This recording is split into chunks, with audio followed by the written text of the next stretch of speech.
Hello student. अभी तक हम इस क्वेश्चन पेपर का 2024 में जो गणित का पेपर हुआ है 822 HW, तो जिसमें जो खंड अ है 1 से 20 तक के प्रश्न के सारे सॉल्यूशन हो गए हैं, अपलोड हो चुके हैं। अब हम लोग खंड ब के क्वेश्चन सॉल्व करने शुरू करेंगे। एक एक क्वेश्चन का पूरा सॉल्यूशन बनेगा। तो जो भी चैनल पे नए हैं, पहली बार विजिट कर रहे हैं, वो सब्सक्राइब कर लें ताकि जब भी वीडियो अपलोड हो तो आपको मिलता रहे। तो चलिए खंड ब के क्वेश्चन को सॉल्व करते हैं। यहाँ आप देख सकते हैं खंड ब का जो है क्वेश्चन 21 से स्टार्ट हो रहा है और 25 तक गया हुआ है। 21 में 6 क्वेश्चन है, सभी भाग आपको हल करने थे। क है सिद्ध कीजिए कि √2 एक परिमेय संख्या है। सबसे पहले आप सभी बच्चे ये जरूर जानते हैं कि इस तरह का कोई क्वेश्चन आए, चाहे √2 प्रूव करिए अपरिमेय है, √3 प्रूव करिए, चाहे 2+2 रूट को प्रूव करिए, तो इस तरह के क्वेश्चन को विरोधाभास विधि से प्रूव करते हैं। यानी कि कहेगा परिमेय अपरिमेय सिद्ध करना, लेकिन वो मानेंगे पहले परिमेय और फिर यही कहेंगे कि जो हम मान रहे हैं परिमेय है वो गलत है। तो इस तरीके से वो प्रूव हो जाएगा।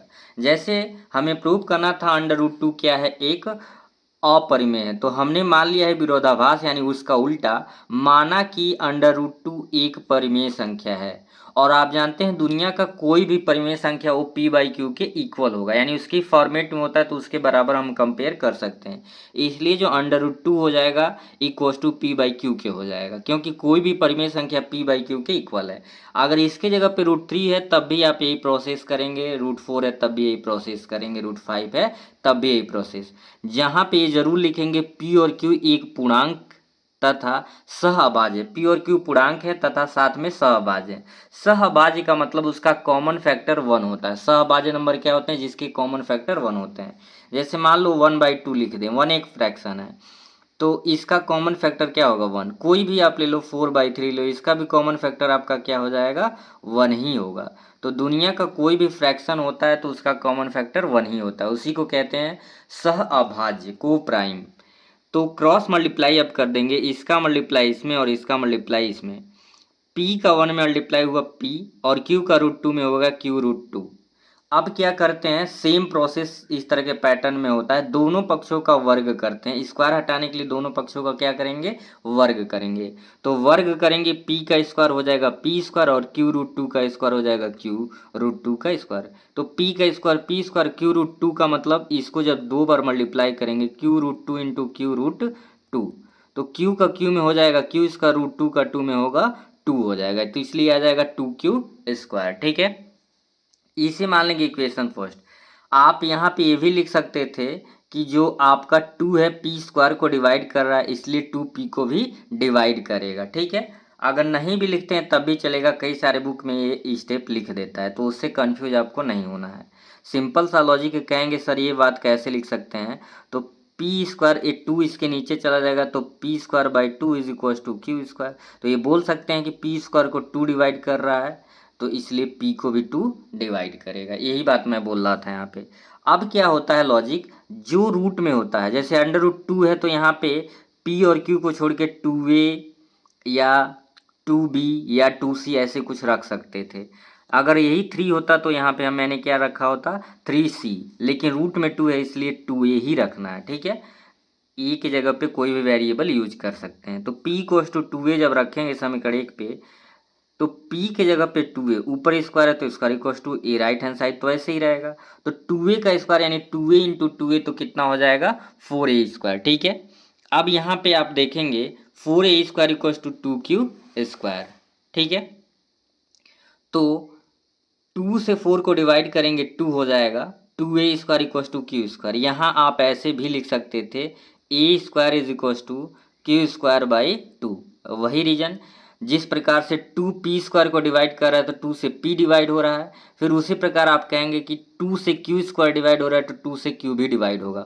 यहाँ से इक्वेशन फर्स्ट और सेकंड से आपने क्या देखा कि दोनों का कॉमन फैक्टर है। ऊपर हमने क्या माना था कि सहअभाज्य है, यानी कि एक के अलावा कोई कॉमन फैक्टर नहीं होना चाहिए, लेकिन ये मानना हमारा गलत हो गया। यहाँ देख रहे हैं कि 2 क्या हो गया है, 2 हमें कॉमन फैक्टर मिल जा रहा है। तो लिखेंगे समीकरण 1 व समीकरण 2 से 2 हमें उभयनिष्ठ गुणनखंड के रूप में प्राप्त हो रहा है। जो हमारे यहाँ मानना कि p एवं q सहभाज्य विरोधाभास हो रहा है, यानी कि गलत हो रहा है, इसलिए जब ऐसा नहीं है वो कॉमन प्राइम कॉमन उसका फैक्टर एक के अलावा भी है, इसलिए √2 एक क्या है, √2 एक परिमेय संख्या है। इस तरीके से ये क्वेश्चन सिद्ध हुआ। तो आई होप आपको अच्छे से समझ आ गया होगा। क्वेश्चन ख है, सिद्ध कीजिए 1 + sec a / sec a = sin square a / 1 - cos a। ये सारे अभी जो 21वां क्वेश्चन है 2-2 नंबर का है, फिर जो 22वां है वो 4-4 नंबर का, 23वां 6-6 नंबर का, ऐसे बढ़ते जा रहा है। ठीक है, तो ये देखते हैं कि प्रूव कैसे होगा। तो ये ट्रिग्नोमेट्री का क्वेश्चन है और ट्रिग्नोमेट्री के क्वेश्चन में मैक्सिमम या तो लेफ्ट से राइट लाया जाता है या राइट से लेफ्ट। तो यहाँ लेफ्ट से राइट लाना इजी है, राइट से भी लेफ्ट आ जाएगा लेकिन वो कंसेप्चुअल हो जाएगा ज़्यादा। तो यहाँ पे 1 + sec a / sec a ले लिया गया है। और आप जानते हैं सेक थीटा का फॉर्मूला होता है, सेक थीटा को हम क्या लिख सकते हैं, 1/cos थीटा। तो चूंकि थीटा की जगह पे ए है तो 1 + sec a की जगह पे 1/cos a, और डिनोमिनेटर यानी कि हर में भी sec a की जगह पे 1/cos a। नीचे यहाँ पे 1 लिख देंगे और एलसीएम लेके सॉल्व करेंगे, cos a और 1 का 1 में होगा 1, तो cos a + 1/cos a और नीचे आपका 1/cos a है। तो cos a से cos a को काट दिया गया, बचा क्या, cos a + 1/1, cos a + 1/1। अब इसी को हम लिख सकते हैं, cos a + 1 है तो 1 + cos a भी लिख सकते हैं, क्योंकि हमें आंसर में क्या लाना था, आंसर में देखिए 1 - cos a लाना था, तो उसी तरीके से बनाना पड़ेगा। तो 1 + cos a/1। अब यहाँ पे रेशनलाइजिंग हो गया है, परिमेयीकरण जिसको बोलते हैं। 1 + cos a मल्टीप्लाई किससे किया गया है, 1 - cos a से अंश में और 1 - cos a से हर में। ठीक है, 1 + cos a 1 - cos a, तो यहाँ पे फॉर्मूला अप्लाई हुआ, a + b × a - b क्या होता है, a² - b²। तो a² - b² का मतलब 1 का स्क्वायर 1 हो गया, cos a का स्क्वायर cos² a। ठीक है, और 1 का 1 - cos a में करेंगे तो यही आएगा। और आप जानते हो 1 - cos² यानी 1 - cos² थीटा = sin² थीटा। तो थीटा की जगह a इसलिए sin² a, और यही हमें राइट हैंड साइड लाना था। तो एक छोटा सा क्वेश्चन था, आई होप आप सभी ने को एग्जाम में सही करके आया है, और जो बच्चे देख रहे हैं आगे के एग्जाम के लिए वो अच्छे से एग्जाम में करेंगे। अगला क्वेश्चन है 21 का ग, 21 सेमी त्रिज्या वाले एक वृत्त की कोई जीवा केंद्र पर एक समकोण आंतरित करती है, संगत लघु वृत्तखंड का क्षेत्रफल ज्ञात कीजिए। बहुत बढ़िया क्वेश्चन है, तो इसको भी देखते हैं कि कैसे सॉल्व होगा। तो क्वेश्चन में जो इन्फॉर्मेशन दिया था उसके अनुसार यहाँ पे इमेज बना लिया गया। एक वृत्त है, कह रहा था एक वृत्त की त्रिज्या 21 सेमी है, तो त्रिज्या ले लिए हैं, और कह रहा है कि एक चाप के द्वारा एक जीवा के द्वारा केंद्र पे 90 अंश का कोण बन रहा है। तो एक जीवा ए बी ले लिया गया और ये त्रिज्या ले लिया गया, कितने डिग्री का एंगल बना रहा है, 90 अंश का। ठीक है, तो कह रहा है कि संगत जो लघु वृत्तखंड बन रहा है, तो ये जो आप भाग देख रहे हैं, जो लाइनिंग किया गया है, ये जो लाइनिंग किया गया ये क्या है, आपका लघु वृत्तखंड। तो इस लघु वृत्तखंड का क्या निकालना है, इस लघु वृत्तखंड का क्षेत्रफल आपको निकालना था। जो दिया है क्वेश्चन में लिख लिया गया है, त्रिज्या यानी कि r से रिप्रेजेंट करते हैं रेडियस को, r = 21 सेमी ये दिया था, और केंद्र पे कितने अंश का कोण बन रहा है, 90 अंश का। क्या निकालना है, लघु वृत्तखंड का क्षेत्रफल, ये वाले पार्ट का क्षेत्रफल निकालना है। तो लघु वृत्तखंड का क्षेत्रफल का फॉर्मूला आपने पढ़ा होगा, लघु त्रिज्यखंड का क्षेत्रफल, ये जो त्रिज्यखंड निकलेगा तो ये पूरा निकलेगा, ये त्रिज्यखंड निकालेंगे तो ये पूरा भाग का क्षेत्रफल माइनस त्रिभुज का क्षेत्रफल निकाल देंगे, इस पूरे क्षेत्रफल में से त्रिभुज का क्षेत्रफल निकाल लेंगे तो ये वाला भाग बच जाएगा। तो ये फॉर्मूला होता है लघु त्रिज्यखंड का क्षेत्रफल minus area of triangle O A B, यानी कि त्रिभुज ओ ए बी का क्षेत्रफल। तो त्रिज्यखंड का क्षेत्रफल चाहे लघु हो चाहे दीर्घ हो, फार्मूला तो सेम है, θ/360 × πr² माइनस 1/2 × आधार × ऊंचाई। चूंकि यह एक समकोण त्रिभुज है, और आप जानते हैं कि 90 के जो सामने का साइड हो जाता है वो हाइपोटेनियस होता है। क्या हो जाता है, हाइपोटेनियस। बाकी एक को परपेंडिकुलर मान लेंगे और एक को क्या मान लेंगे, बेस। परपेंडिकुलर को ही हम हाइट बोलते हैं, क्या बोलते हैं, हाइट बोलते हैं। तो थीटा की वैल्यू 90 डिग्री है, 90 अंश बटे 360, पाई आप जानते हैं 22/7, r² r है 21, तो स्क्वायर है 21 × 21 माइनस 1/2, बेस 21 चाहे ले लीजिए, दोनों जब सेम है तो बेस 21 हो गया, हाइट आपका 21 हो गया। ठीक है, 90 से काटेंगे तो 9 चौको 36, 4 बार में 1 कट गया। ठीक है, फिर 2 से काट देंगे, 2 दूना 4, 22 को काटेंगे 11, 7 त्रिक 21, 11 गुणे 3 गुणे 21 ऊपर बचा है, तो इन तीनों का मल्टी, क्योंकि इसके नीचे तो 1 है, सिमिलरली इसके नीचे डिनोमिनेटर में 1 ले सकते हैं।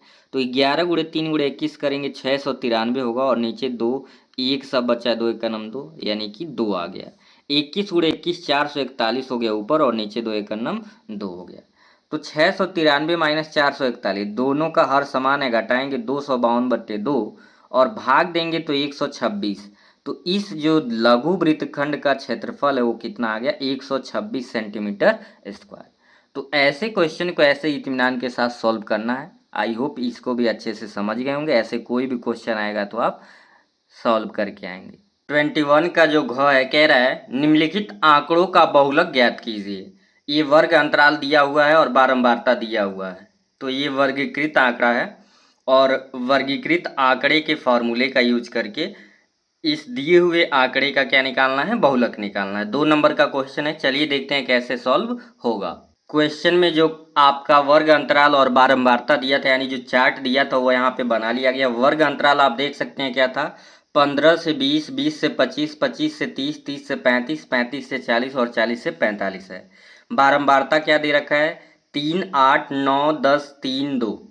हमें निकालना है इसका बहुलक, तो लिखेंगे वी नो दैट बहुलक का फॉर्मूला हम जानते होता है L plus F1 minus F0। कई जगह पे F1 2 3 का यूज किया जाता है, लेकिन एनसीईआरटी के अकॉर्डिंग F1 F0 और F2 का यूज किया जाता है। तो यह है F1 minus F0 by 2 F1 minus F0 minus F2 into H।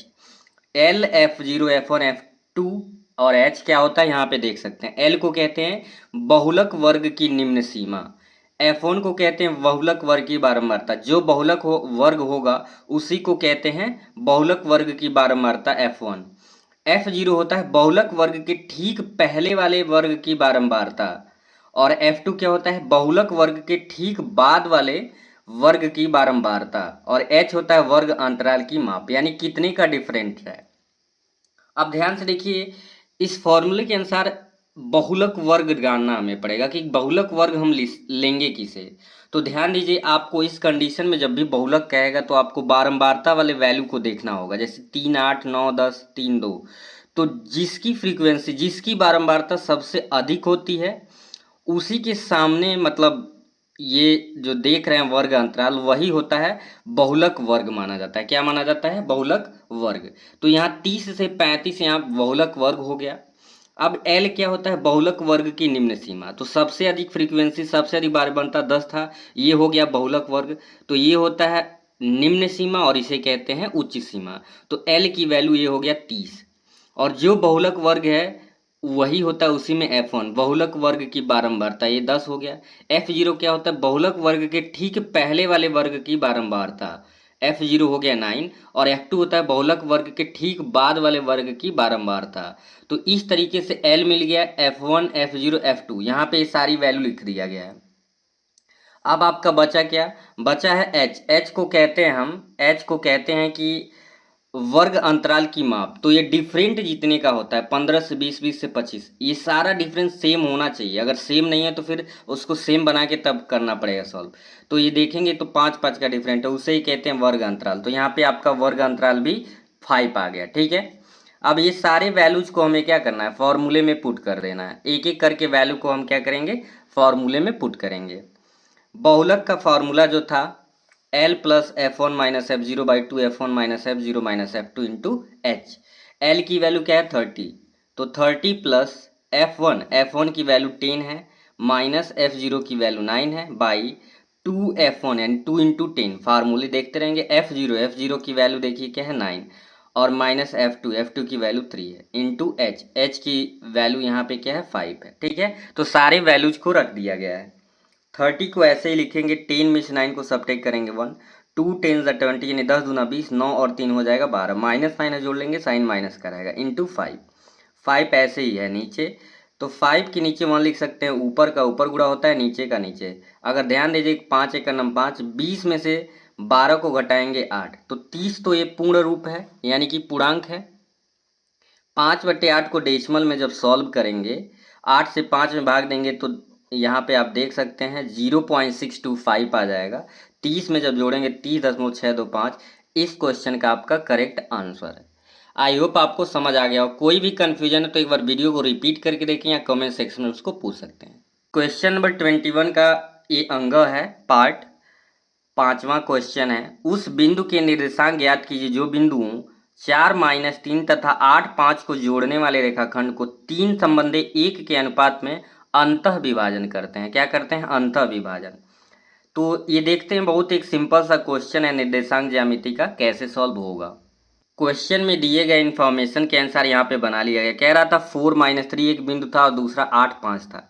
इन दोनों बिंदुओं से मिलाने वाली रेखाखंड को कोई एक पॉइंट है, तो मान लेते हैं वो पॉइंट मैंने यहाँ पे कंसीडर कर लिया n है, जो इन दोनों बिंदुओं को मिलाने वाले रेखाखंड को 3 संबंधी 1 के अनुपात में विभाजित कर रहा है, अंतः विभाजित कर रहा है। ठीक है, अंतः विभाजित करता है तो अंतः का फॉर्मूला लगाएंगे, बाह्य कहता है तो बाह्य वाला कंडीशन लगाते।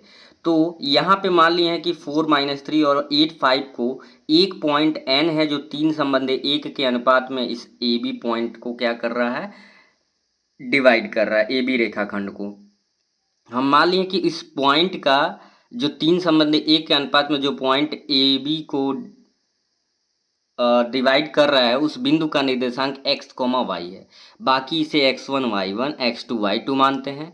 और निर्देशांक में कई जगह ये जो रेशियो होता है तो कई लोग m और n लेते हैं और कई जगह एनसीईआरटी में m1 m2 लिया गया है, तो इसलिए मैंने m1 m2 यहाँ पे कंसीडर कर लिया है। इसमें कंफ्यूज नहीं होना है, m n भी आप ले सकते हैं, बस कॉन्सेप्ट सीखना है।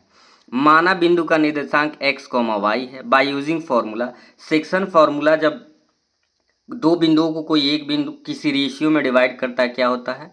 m1 x2 plus m2 x1 by m1 plus m2 comma m1 y2 plus m2 y1 by m1 plus m2। ये आपका क्या होता है? फॉर्मूला होता है। ठीक है, अब एक एक करके वैल्यू को रखिए। m1 की वैल्यू 3 है, m1 x2 की वैल्यू 8 है, तो ये हो गया m1 x2 plus m2 x1, m2 1 है, x1 4 है, तो 1 × 4 अपान m1 प्लस m2 यानी 3 + 1। ठीक है, वैल्यू रखते वक्त एकदम ध्यान से रखना होता है क्योंकि कई बार जल्दबाजी में गलती हो जाती है। इवन हम लोगों से भी कई बार वीडियो में कुछ मिस्टेक हो जाता है जो आप कमेंट सेक्शन में बताते हैं। यहाँ पे देखिए m1 y2, m1 की वैल्यू 3, y2 की वैल्यू 5, 3 × 5 प्लस m2, m2 की वैल्यू 1 है इंटू y1 -3 है। ठीक है, m2 की वैल्यू है यहाँ पे ध्यान दीजिए, m2 की वैल्यू 1 है और y1 की वैल्यू -3 रख दिया गया। m1 m2 यानी 3 + 1, 8 3 = 24, 4 1 जा क्या हो गया 4, 3 + 1 4 हो गया, 5 3 = 15, प्लस का माइनस में 1 का 3 में किए -3 बाई 3 + 1 4, 24 4 28/4, 15 में से 3 को घटाएंगे 12/4, 4 7 28 और 4 3 12। इस तरीके से इस क्वेश्चन का आंसर क्या आ गया? 7,3। तो आई होप ये भी समझ आ गया होगा। क्वेश्चन नंबर 21 का लास्ट क्वेश्चन जो है, कह रहा वाई के वे मान ज्ञात कीजिए जिनके लिए बिंदुओं 5, -3 और 13, y के बीच की दूरी 10 मात्रक हो।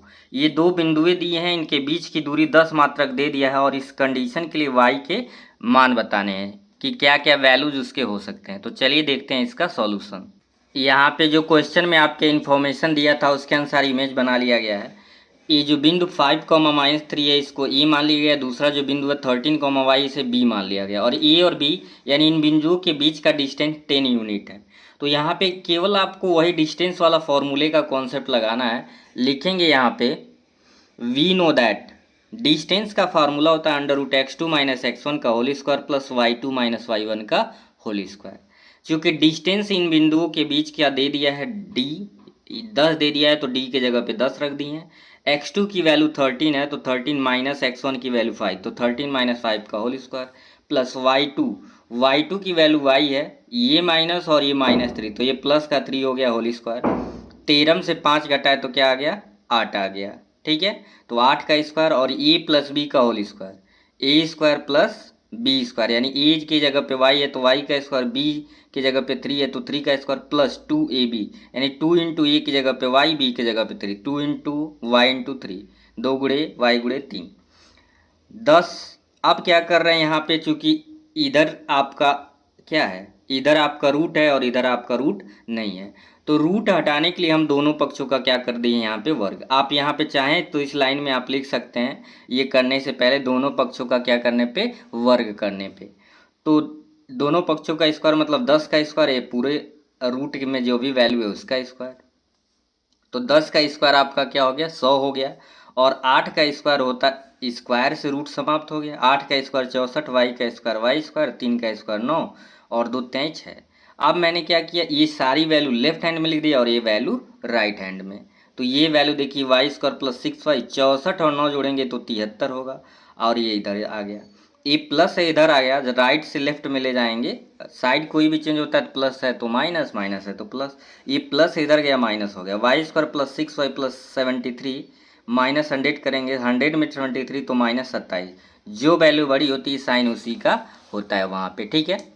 अब यहाँ पे देखिए, जब सब्ट्रैक्ट किए y square plus 6y minus 27 equal to 0, ये बन गया द्विघात समीकरण, क्वाड्रेटिक इक्वेशन। द्विघात समीकरण का ये नियम होता है कि मिडिल टर्म को स्प्लिट करके हम सॉल्व करते हैं। यहाँ पे 6y को 2 ऐसे पार्ट्स में तोड़ना है, क्योंकि वाई स्क्वायर का कोफिशिएंट 1 है, 1 का 27 में गुणा किए तो आ गया 27। तो इस 6 को 2 ऐसे भागों में तोड़ना है, गुणा करने पे 27, और माइनस है, अगर प्लस होता तो जोड़ने पे लाना होता, लेकिन ये माइनस है तो घटाने पे लाना है। तो 9 3 आपका हो जाएगा 27, और 9 में से 3 सब्ट्रैक्ट करेंगे, क्या आ गया, 6 आ गया, ठीक है। तो इसीलिए लिख दिया गया है 9y, यानी वाई स्क्वायर प्लस 6y को 2 पार्ट में तोड़ा गया, 9y माइनस 3y को माइनस 27 बराबर 0। अब इन दोनों में हम देख रहे हैं y कॉमन है, y कॉमन के 2y था तो 1y बचा प्लस का 9, और इन दोनों में 3 कॉमन था तो ये हो गया y और माइनस माइनस प्लस 9, ठीक है। अब y प्लस 9 देख रहे हैं यहाँ पे इसी लाइन में कॉमन है, तो y प्लस 9 जब कॉमन करेंगे y बचेगा और माइनस का 3 इक्व टू 0। एक एक करके अब एक बार y प्लस 9 को 0 के बराबर लेंगे, एक बार y माइनस 3 को। तो y प्लस 9 बराबर 0, तो प्लस इधर आया माइनस 9 हो गया, और फिर y माइनस 3 इक्व टू 0, तो y की वैल्यू क्या आ गया, 3। तो इस तरीके से जो कंडीशन दिया था उस कंडीशन के लिए y के दो वैल्यूज हो सकते हैं, y इक्व टू एक माइनस 9 होगा, y इक्व टू एक 3 होगा। Thank you.